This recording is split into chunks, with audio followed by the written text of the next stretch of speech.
দিনের জন্য তোর নানু বাড়ি থেকে ঘুরে আয়। আম্মুর কথাগুলো শুনে আমার কাছে স্বাভাবিক মনে হচ্ছিল না। কয়েকদিন আগেও আমি নানু বাড়ি থেকে ঘুরে আসলাম, অথচ আবার বলতেছে যাইতে। আমি তখন আম্মুর দিকে তাকিয়ে বললাম, আজ সন্ধ্যায় আপুকে দেখতে আসবে তাই না?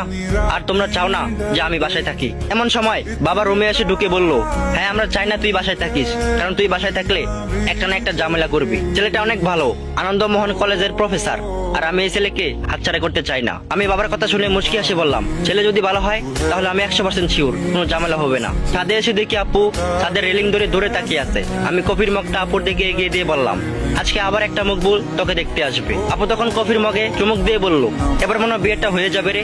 ছেলেটা অনেক ভালো, তাদের বংশও নাকি অনেক ভালো, এবং সে অনেক টাকার মালিক।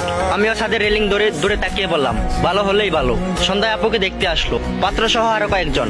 আপুকে দেখেই পাত্রের ছোট বোন মন্তব্য করলো, মেয়েটা দেখতে সুন্দর কিন্তু নাকটা একটু বোচা। এই কথাটা শুনে আমার মেজাজটা খারাপ হয়ে গেল।